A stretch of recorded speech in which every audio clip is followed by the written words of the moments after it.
మనం అభివృద్ధి చేయాలనంటే ఒక ప్రాజెక్ట్ అందరికీ ఉపయోగపడే విధంగా కనెక్టివిటీని పెంచే విధంగా ఇక్కడ చేయాలనే ఆలోచనతో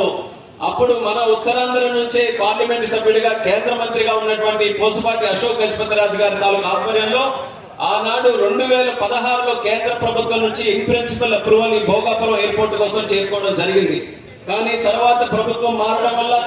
అనేక కారణాల వల్ల అనేక ఇబ్బందులు రావడం వల్ల ఆలస్యమైనా మళ్ళీ ఆ భగవంతుడి అవకాశం నాకు కల్పించాడు. ఈ మూడోసారి ఈ యొక్క ప్రాంతం నుంచి పార్లమెంట్ సభ్యుడిగా గెలిచి